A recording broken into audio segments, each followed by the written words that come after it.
So welcome everybody to this wonderful webinar that we have this evening in the SIAH Public Live series. Really thrilled and delighted to be able to have this in conversation between Professor Alison Gascoigne, who's head of the Department of Archaeology and who has worked in Afghanistan and in other exciting places, not least Egypt and Uzbekistan, and so has a really strong familiarity with the region. And also with Professor Khalili, Mossadeq Khalili, who is has a very distinguished diplomatic career and has worked in a number of roles in government and also outside government, and has a training as an architectural historian but perhaps you're really an archaeologist, I think, by background. So welcome. Thank you very, very much for coming today. I'm sure that in the conversation between Alison and Mossadeq, there'll be more about that background and how it relates to your thinking. So I'm not going to talk too much about it. I'm just going to hand over to you, Alison, and enjoy the conversation that emerges between you. Thank you, Jo. Thank you very much. I'm very happy to be here, and it's a real privilege to be talking to you, Mossadeq.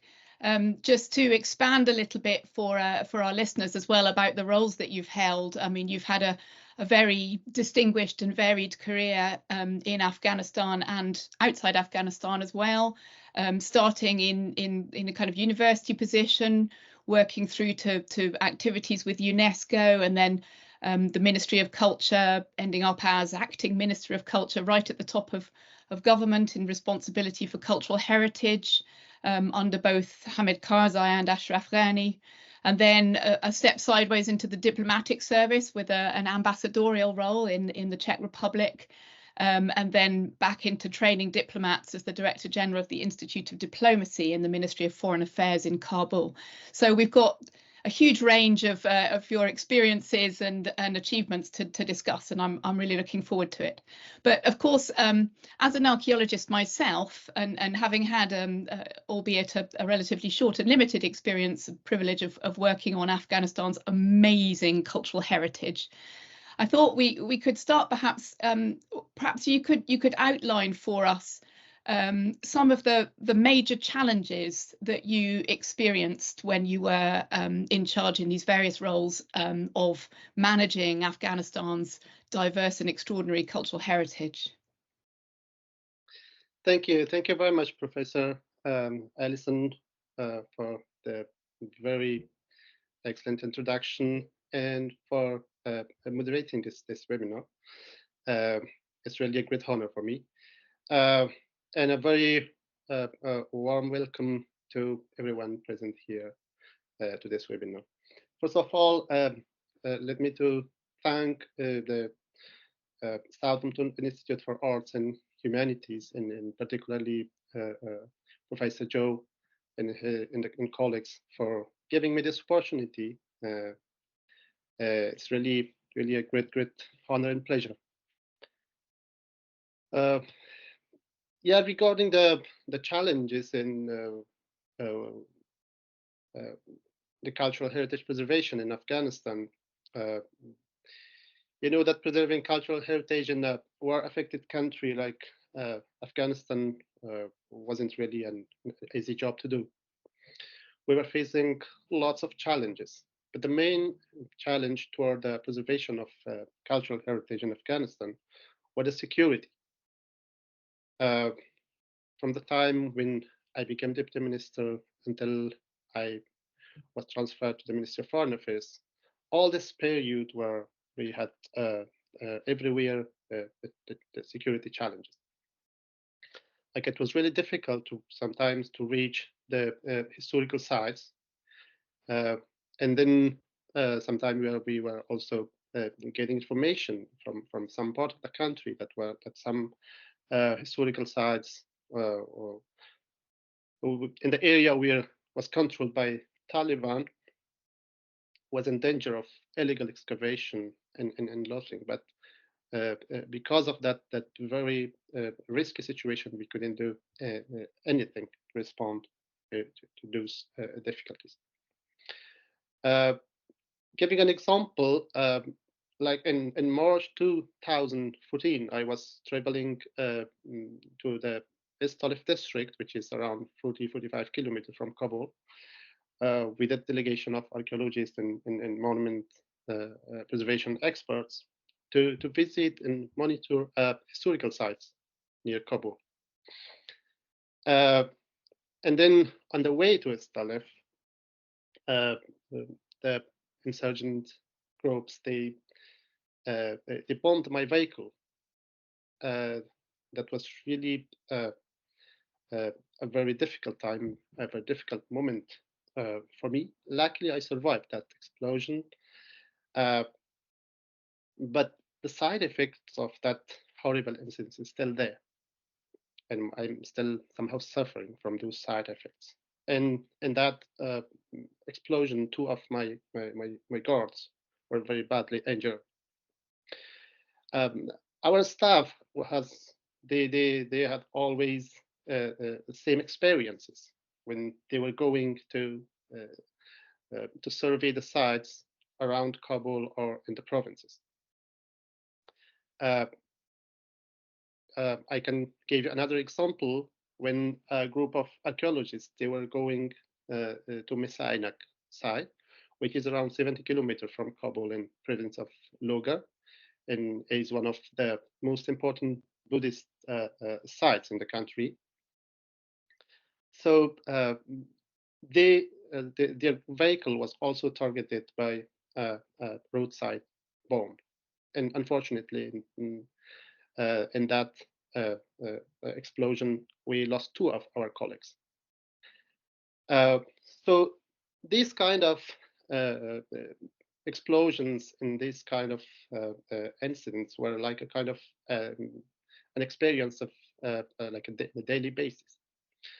So it was really very challenging, very riskful to send the archaeologists and monument experts to their provinces to monitor the sites, to do excavations in the remote areas.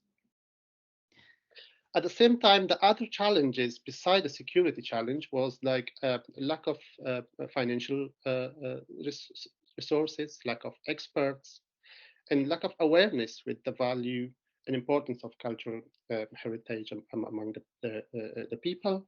But sometimes this lack of awareness, it would be found also with the authorities, like being a member of Council of Ministers.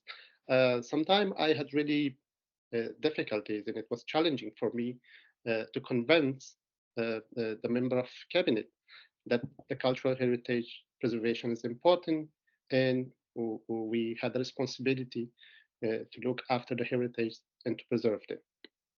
In the cabinet meeting, there was always this conversation going on, and it was really difficult to convince them. So there was a number of challenges towards us during the years that I was working as Deputy Minister of Culture and then as Minister of Culture. But we continued our work, and we tried our best to preserve the cultural heritage of our country beside all these challenges. It sounds extraordinarily risky and complicated and difficult, and I'm really interested in those conversations to convince people of the value of cultural heritage. And I wondered, I remember when I was in Afghanistan seeing images of iconic archaeological sites like the Minaret of Jam, one of Afghanistan's World Heritage Sites, on election posters, and I wondered what arguments did you use to persuade both your fellow ministers but also local people on the ground in archaeological sites of the value to the country, how cultural heritage can be a force for kind of national cohesion? I mean, it must have been really hard. Yeah, thank you very much. Yeah, this is a very a very essential and important question. You know that Afghanistan is a multi-ethnic country with an extraordinarily rich history. And from the Bronze Age throughout the Greco-Bactrian, Koshan, and Hephthalites, and to the Islamic period, the region in this territory was influenced by a network of international trade routes and by its neighboring kingdoms. This complex history has given rise to one of the most important archaeological, linguistic, artistic, and architectural cultural heritage all over the country. So the cultural heritage of the country belongs to all the people of Afghanistan, from all different ethnic groups, and if we talk about the Jam minarets you have mentioned, which is the first Afghanistan monument inscribed to the World Heritage, which is located in the Ghor province of Afghanistan, or Buddhas of Bamiyan Valley, which is in the central Afghanistan in the city of Bamiyan, or Herat minarets and citadels, or the Bost citadel, in other major historical monuments and sites of Afghanistan. They belong to the Afghan nation, to the people of Afghanistan. They are not only related to the people who are where those monuments are located in the provinces, but it's a common heritage which belongs to the whole nation. So the cultural heritage is one of the key factors to bring together the different ethnic groups in Afghanistan. And it's a matter of pride for everyone living there. It's part of their history. It's part of their identity. So beside that, but we, at the same time, as I've mentioned, we had one of the challenges in this particular area was the lack of awareness about the value of cultural heritage among the people, which were really difficult to address this particular issue. But at the same time, we had some examples of public participation to the preservation of cultural heritage. For example, coming to the National Museum of Afghanistan. You know that during the decades of war, the National Museum have been totally destroyed. And from the collection of 100,000 artifacts of the National Museum, there remained only 20,000, and the rest were destroyed, loaded, or like sold in the black market. But then after 2001, when the new government established, and so we started to rebuild the National Museum, and then we started to raise a campaign for returning back the artifacts, the missing artifacts of the National Museum. So from every part of Afghanistan, the people, they answered positively to this campaign. And until the end of 2016, that I was still in the ministry, we were able to get back around 5,000 artifacts, missing artifacts of the National Museum, or the other artifacts which has been like somehow found in some particular areas or archaeological sites. I still remember one day I was sitting in my office, and a local businessman from Jawzjan of Afghanistan, from the Jawzjan province, whose name I still remember, Mr. Sirajuddin Andhoui. He came to my office, and then he handed over a very special and very important artifacts, which was dated like some 2,000 years back. He donated and handed over that artifact to the National Museum of Afghanistan, which is now one of the main objects at the National Museum. So these are the examples that shows that the public participation to the preservation of the cultural heritage in Afghanistan.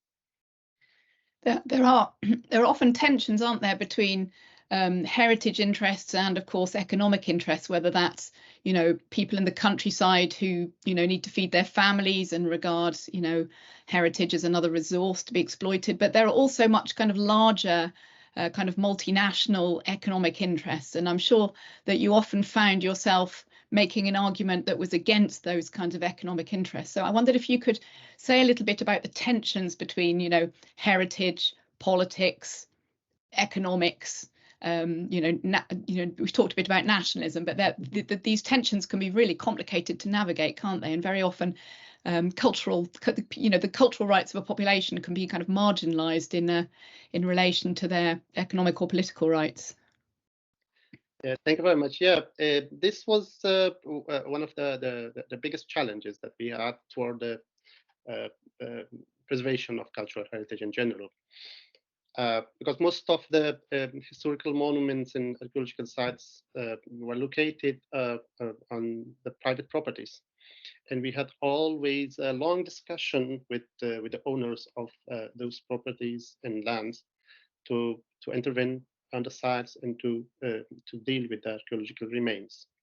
But that just dealing with the local people and with the residents of Afghanistan, it wasn't really a hard work to do. So finally, we had some kind of cooperation. But the big challenge was with some of monuments, in particularly the archaeological sites, which were located on some natural resources like the copper, gold, and iron mines. As an example, which is one of the famous example, is the Mossadeq site, which is the Mossadeq, as I mentioned, it's one of the biggest historical sites and one of the biggest Buddhist sites in the region. There was located at the same place. There was located one of the biggest copper mine, which is the largest reserve copper mine in the region. So, and then the government of Afghanistan, for the economic interest, they contracted a Chinese company for the extraction of the mine. So we had a long and a very tough discussion with them, the same time with the government, with Minister of Finance and Minister of Mines, and also with the Chinese authorities, that the cultural heritage of this site is very important for us. It's valuable, and we have to do something to preserve the cultural heritage. Once we are ensured that the archaeological remains are rescued or well preserved, then you can start with the extraction of the mine. So this was a long discussion. It was started during the President Karzai, and so in that time we agreed that they gave us some time to start the archaeological excavation and transporting the artifacts to the National Museum or some other safe places. It was a huge site of like some 25 square kilometers. So it wasn't an easy job. It was like 1 or 2 or 10 or 5 years, 5 or 10 years wasn't enough to finish the work. So then it came to, during the President Ashraf Ghani, was the hardest time, because they were always putting pressure on the Minister of Culture to quickly finish the work, to remove the artifacts, to the remaining archaeological remains, and then to hand over the sites to the Ministry of Mines. And then it was really a tough discussion in the Council of Ministers, particularly with the President himself. And then finally, when I realized that it's really difficult to convince them, I proposed the President to visit the site. I asked him that I will accompany him to the site, and then I will show them every inch of that archaeological site. And after that, I told him that after visiting the site, if you still decide to start the extraction of the mines, then I will not resist. So luckily, the President accepted, even though what some of my friends They advised me that the situation is very critical. There is a lot of security risks.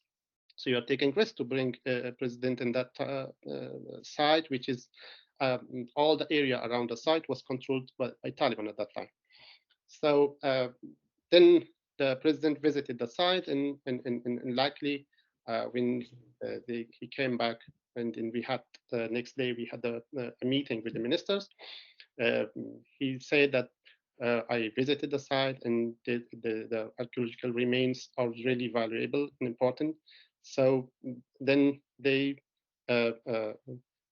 give us more time to deal with the archaeological artifacts. Well, that's the best argument I've heard for getting people out to experience cultural heritage sites to really understand their value. And I wonder whether, you know, obviously security makes that very difficult, doesn't it, for kind of internal tourism? But let's hope that that more people can have opportunities to see those amazing things. I wanted to ask you as well if you would reflect a little bit on the kind of partnerships that you were involved in as in your role at the head of the ministry, you know, within the ministry. International partnerships, the role of kind of regulatory bodies like UNESCO or international collaborators who were helping. I mean, these things can be very political, they can be very problematic, they often you know, people come in with their own ideas and agendas, but equally they can, I'm sure, be helpful in certain ways as well. So I wondered if you could give us your perspective on how those kinds of larger international systems that are aimed to support cultural heritage, particularly in times of conflict, how they worked in your experience, were they effective, and what you might change if you were to be able to do so. Yeah. Thank you very much. The cooperation with the international organizations based in out of Afghanistan, or some of them, they had some offices inside Kabul, were really very fruitful and effective for us. So after the Ministry of Foreign Affairs, the Ministry of Culture was the second ministry who had really a close cooperation with international organizations. So we had a very close cooperation with UNESCO Kabul office and the foreign embassies, and also international organizations out of Afghanistan, like UNESCO in Paris, ICOMOS, British Museum, British Library, DAFA, which is the French archaeological delegation in Afghanistan, and some other very well-known foundation like Arahan Foundation and Turquoise Mountain Foundation, and a big number of universities all over the world. So the cooperation with the international partners were very effective and helped us a lot towards the preservation of the cultural heritage of Afghanistan. Like having some international experts, you had this experience in Afghanistan, you have been working there, and the experts like you, when they were accompanied by some staff of the Ministry of Information and Culture, particularly the archaeologists and the monument experts, they had a good opportunity to learn from all your experiences, and they helped us a lot to build the capacity of our national staff, that helped us a lot in doing the work properly and preserving better the cultural heritage of Afghanistan. At the same time, the international cooperation helped us to bring back a great number of stolen artifacts of the National Museum. In this particular project, the British Museum, the Interpol, and the UNESCO, they had the major role. And within this project, we were able to get back something around 30,000 of the national artifacts of the National Museum back to Afghanistan. And then the Aga Khan Foundation and the Turquoise Mountain Foundation, they played also a major role in the restoration of the monuments, which was in giant cooperation with the staff of the Ministry of Culture, particularly the Monument Preservation Department.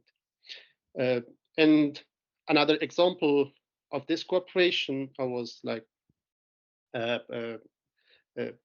giant project, the Chicago Institute of Oriental Institute with the DAFA, and at the same time with the cooperation of our staff at the ministry.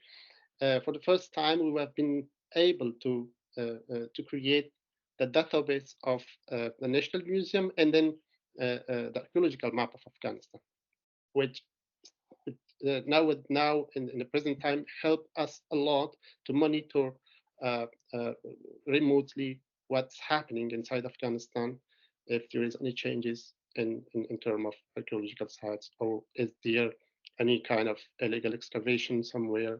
And so it really helped us to monitor from outside. So those are the great examples of the cooperation with the international community and international experts. And it was really effective in all areas. I'd definitely like to come back to questions about what we can do from outside Afghanistan now. But before we talk about that, perhaps we could look at your sideways step from cultural heritage into foreign affairs. It's a fascinating, brilliant career move from cultural heritage into an ambassadorial role. In some ways it feels quite different, but from listening to you talking about your experiences, it's absolutely clear how important negotiation, dealing with lots of different interests, putting forward a series of arguments to get people to adopt a set of ideas or policies was when you were in the Ministry of Cultural Heritage. And suddenly that step towards the diplomatic service seems much more natural. So perhaps you could tell us a little bit about the nature of that kind of transfer from cultural heritage to being an ambassador, and what you took from your cultural heritage experiences into representing your country in the Czech Republic. Yeah, thank you very much. Yeah, it was in some aspect it was a big change. It's clear that the nature of work in the Ministry of Foreign Affairs is different from the Ministry of Culture. And they are covering different areas. But as I have mentioned, the Culture Ministry was one of the ministries that had a very close cooperation already with the international organizations inside the country. So being a deputy minister or an acting minister in the Ministry of Culture, I was already familiar with the nature of working in a diplomatic organization, or as in an embassy, or even in with the Ministry of Foreign Affairs. So, of course, the experiences of the Ministry of Culture helped me a lot to quickly integrate into the new place, which was the Ministry of Foreign Affairs, and particularly with the cultural diplomacy. It was something that I started when I started working as ambassador in the Czech Republic. The first thing I did was bringing the National Museum artifacts exhibition to the Czech Republic, which was like a kind of a cultural diplomacy. I started with the cultural diplomacy. So yeah, it was somehow different, but it wasn't really a big change for me, as I was already somehow familiar with the nature of work at the Ministry of Foreign Affairs. And how did you how did you use that culture that you brought in to kind of build bridges between Afghan ways of thinking, cultural values, and Czech cultural values and ways of thinking about things? What was the role? I mean, I'm sure it was a fascinating talking point, but it's really interesting to think about how, you know, how we can use these kinds of, you know, whether it's artifacts or systems of knowledge to kind of build those bridges. Yeah, you know, the cultural diplomacy is like the soft diplomacy. So the Czech Republic, as an EU member and as a NATO member, it already had a very active role in Afghanistan. So they were supporting the Afghanistan National Army, and they were the fight against the terrorism.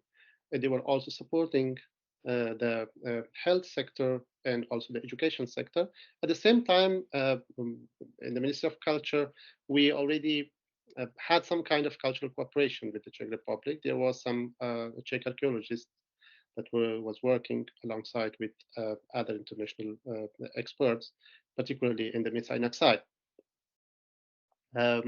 So when I came to the to Czech Republic, of course, there was a historic relation already there, but the Czech institutions and the Czech people, they didn't knew a lot about the cultural face of Afghanistan. Their interpretation of Afghanistan was always coming from the Western media, and of course the media were always focusing on war and conflict and insecurity. So it was for the first time that when I came to the Czech Republic, we started something different, which was the cultural relation, the culture of Afghanistan. I'm talking about culture. So bringing that exhibition of the National Museum artifact to the National Museum of Prague opened a new chapter in the history of relation between Afghanistan and the Czech Republic. The exhibition was very warmly welcomed by the Czech citizens. For the beginning, it was for 4 months, and then the president himself, he asked me to extend the period for 4 months more. So we extended the exhibition, and then it was really a very good start. And from that, we continued this way of bringing those two nations closer through the cultural diplomacy. And after that, one of the biggest achievement that we had during my time at the embassy, for the first time, we established the relation between the parliaments of the both countries. So we established a committee of interparliamentary relation for the first time, and then at the same time, we, during the time that I was at the Afghanistan Embassy in Prague, this cultural cooperation led us to bring more officials from Afghanistan, high-level officials, and then for the first time, we started a kind of bilateral, a high-level bilateral relation, and then a senior official talks between Afghanistan and the Czech Republic. So starting with the cultural diplomacy was really an effective way to bring both nations more closer. So you can use cultural heritage as a way to change the story, and then people become interested in the story, and all sorts of interesting things come from there. That you know, people receive ideas about places they don't know very well through the media, and often those stories are very negative, including kind of negative cultural stories, whether it's, you know, as you say, I mean, security is a big part of it, but things like the position of women. And then by bringing in you know, a different cultural story, it sounds as if you were able to kind of change the way that people conceived of Afghan heritage and by extension Afghanistan across the board, which must have been a very good way of representing your country. Yeah. After your time in the Czech Republic, you went back to Kabul and you headed up the Institute of Diplomacy, which was then training up, future generations of diplomats to go out and do what you had already done. And I wonder, obviously, I'm sure you took that message of the value of cultural diplomacy back to them. How did you find that it went down? How did people receive those ideas? According to the policy of the Afghanistan Ministry of Foreign Affairs, a diplomat can serve 3 years in a diplomatic mission abroad, and then after 3 years, he must come back to the country and then serves within the ministry. So when I completed my mission of 3 years in Prague, I returned back to Kabul, and then the minister appointed me as a general director of Institute of Diplomacy, of course, taking into consideration my academic background and my experiences as ambassador in Prague. So before going back to Kabul, I already, as I knew that I will be appointed as I will be working back in the Institute of Diplomacy. So I built a relation between the Czech Institute of Diplomacy and Afghanistan Institute of Diplomacy. So we signed an agreement that they will share their experiences to each other. So back to Kabul, we considered a very comprehensive program for our young diplomats. So normally the role of the Institute of Diplomacy was to train the newcomers, like the new diplomats, the new employees of the Ministry of Foreign Affairs, to get ready for their mission abroad, and also for working within the ministry. So in this comprehensive program that we had for the diplomats, we had like 3 main programs. The first one was like a 1-year extensive course in training on politics and diplomacy.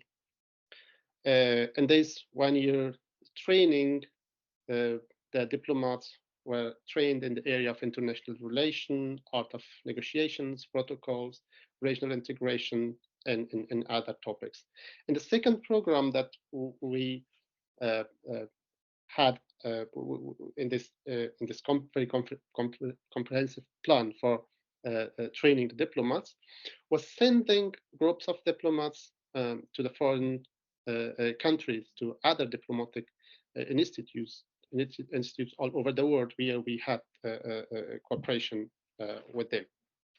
So during the time that I was at the Ministry of Diplomacy, we sent around 150 employees of the Ministry of Foreign Affairs to different type of programs, like starting from 1 week up to 9 months.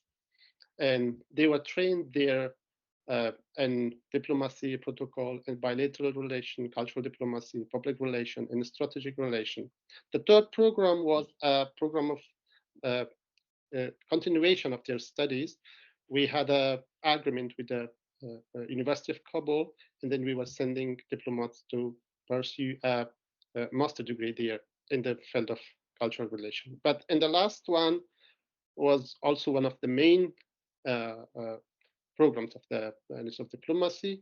So we had also language courses for the capacity building of our employees and the diplomats in terms of languages, that we had English, Russian, Chinese, Spanish, Arabic, in those languages within the Institute of Diplomacy.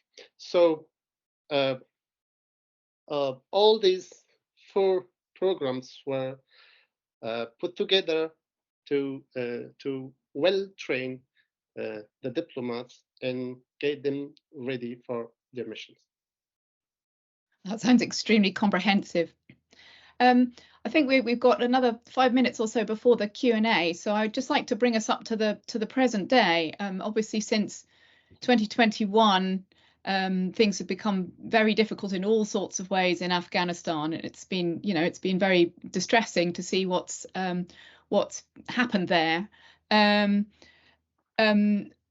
that you and many other professional, experienced people are operating outside Afghanistan, I wonder if you could give us your thoughts about how the Afghan diaspora, but also other international, interested parties can contribute to supporting Afghanistan's cultural heritage, and what you see as the kind of the future for it.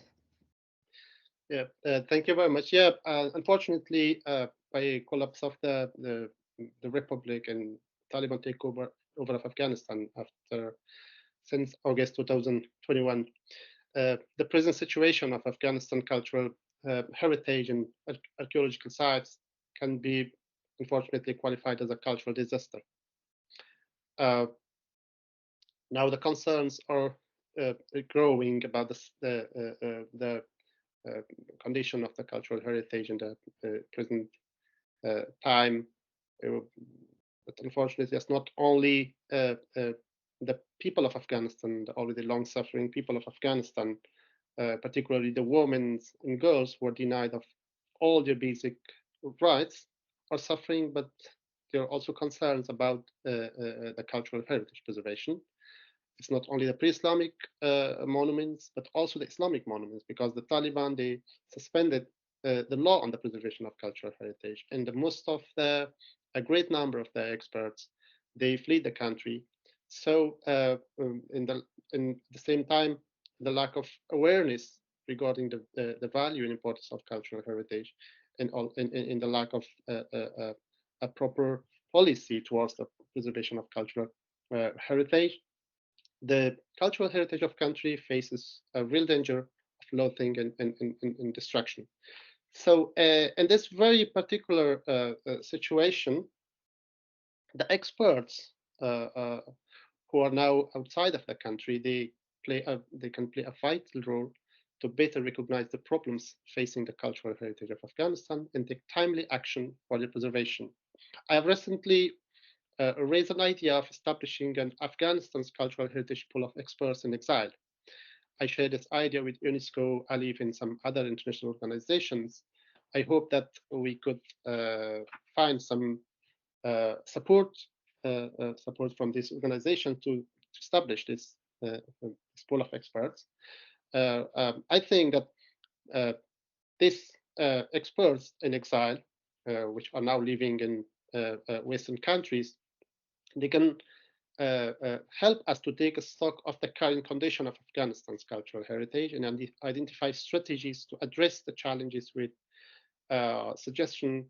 concrete suggestions how to deal with the preservation of cultural heritage from outside the country, and also establish a contact group for the collection and sharing of the information with associated organizations such as UNESCO, ALIF, ICROM, and other international organizations who are dealing with the cultural heritage, and then to gather the documentation of Afghanistan cultural heritage. So to create a database ensuring which was existing at the national institutions to be safeguarded and used when this will be possible.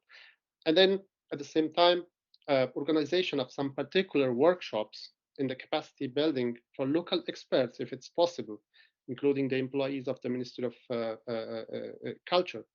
This because the Taliban is one side, but when we come to the cultural heritage, it belongs to the people of Afghanistan. So we must do something, even if it's not possible to reach there. At the same time, we can provide the pool of experts can provide some kind of online short and long-term courses through different platforms, which now with the new technology it's possible. And then the public awareness programs can be also done through some medias which are operating outside of the country, like some TV channels, and also through YouTube or some other platforms.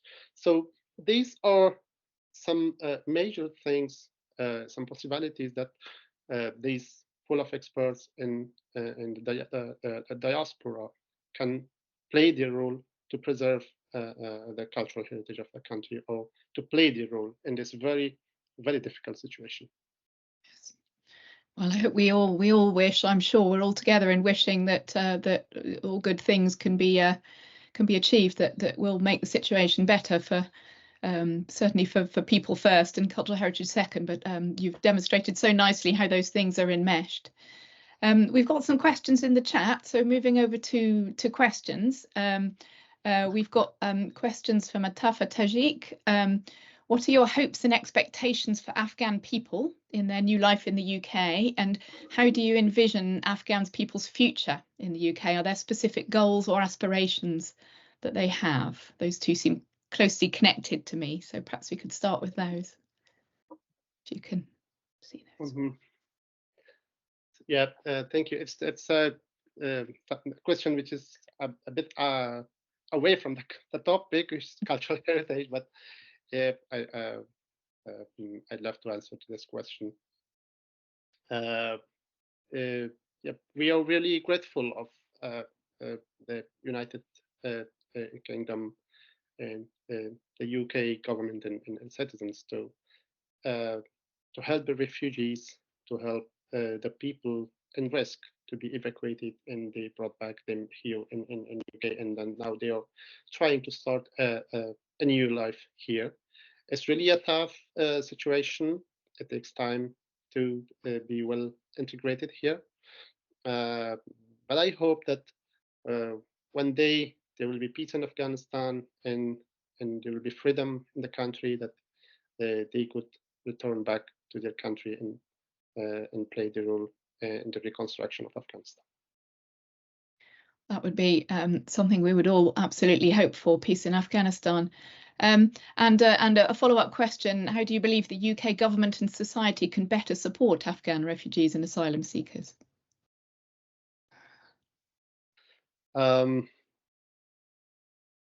They're already the UK government and people, they're already providing support to the Afghan refugees and asylum seekers.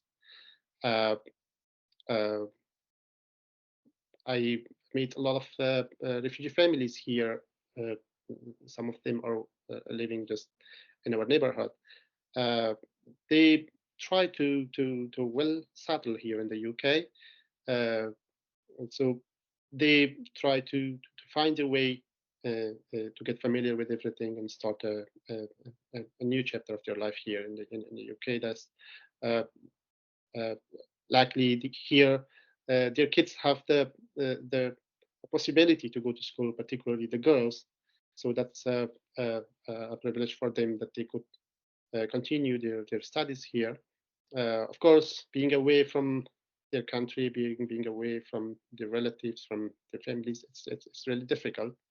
I personally experience this difficulties and difficult situation, but we're grateful that they are well received here, and there are people in the government of United Kingdom, they look after them. But at the same time, I hope that they continue this this project, and then try to save more lives, bring more the families who are still at risk, particularly the young girls, the women who are unfortunately in a very difficult situation, and they are struggling a lot, and they're denied of all their basic rights.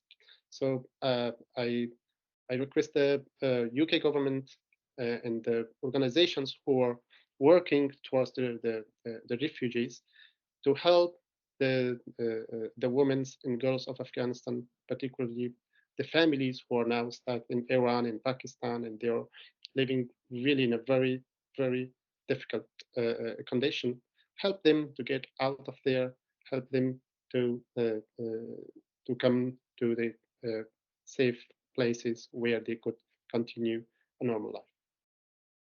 Just to bring that kind of that line of questioning around a little bit back towards cultural heritage. I know that I've had conversations with you before about some ideas that you've had about using Afghan cultural heritage as a means of kind of developing identity and esteem amongst the Afghan diaspora, and this seems to me to be an amazing possibility with all sorts of potential there. I wondered if you would, perhaps we're close to the end now, I think, but perhaps we could make this our final point, unless there are any more questions. Get you to say a little bit about how cultural heritage can be used, to create cohesion amongst a diaspora who is forced to be out of its country, through no fault of its own. Since I came here in UK, particularly in Southampton, and I've realized that there is a need here, because most of the families who are living now as a refugee in Southampton, they're missing somehow some part of their cultural heritage, particularly the intangible cultural heritage. So when there are some kind of national occasions, national festivals, like in a few days there will be Nowruz festival, which is one of the most important festivities in Afghanistan. It's the beginning of the year, and it's a national day for the Afghan and for all the Persian civilization, and the people of Persian speaking and the people who are living in that particular region.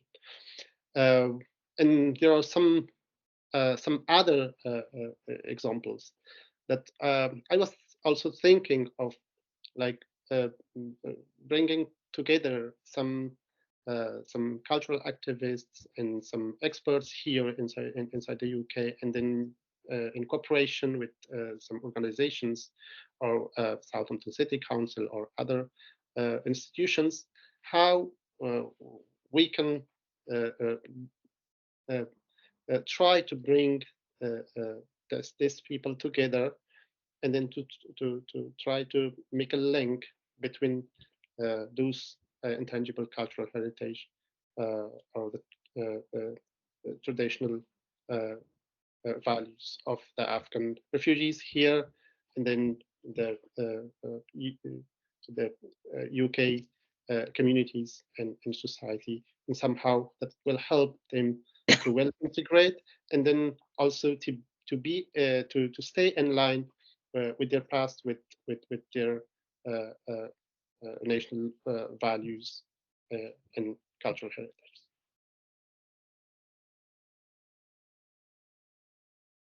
Do we have time for one more question, Joe, or is it time to wrap up? You're on mute. I think we have time for one very, very quick final question before we wrap up, because it's such a fascinating conversation. Okay, let's run with Hormuz Ibrahim Najad's question. How far are the Taliban interested in preserving Islamic heritage? Despite the multi-ethnic and multi-ethno-linguistic makeup of Afghanistan, do you find any national feeling that would help to preserve cultural heritage regardless of religious and ethnic differences? It's really difficult to see in that perspective. But as I've mentioned at the beginning, unfortunately, it's not only the pre-Islamic monuments and cultural heritage, but also the Islamic cultural heritage. I didn't saw any examples, anything that the Taliban will preserve the Islamic heritage or the Islamic monuments, as they already suspended the law on the preservation of cultural heritage. And I knew that most of the Islamic heritage in Herat and Balkh and in other cities of Afghanistan, they're really in danger of collapse and destruction, and nobody cares about. So I do not think that they will give any privilege to the Islamic cultural heritage rather than to pre-Islamic cultural heritage. It is something that we can, the experts outside of Afghanistan, we can try to talk with the international organizations, and they have, some of them, they have still some representatives in Afghanistan, and they could talk with the de facto authorities that the cultural heritage are important, and they have a responsibility toward the preservation of those heritage and monuments, which are the national, the historical national identity of the Afghan people, and the treasures belongs to the people of Afghanistan. Fantastic. Thank you so much for giving us so much of your time and your perspectives. It is a pleasure and an honour, as always, to have these conversations with you, and I look forward to many more to come. Jo, do you need to round off with a few words? Yes, I'd just like to echo thanks for such a wonderful webinar to you both.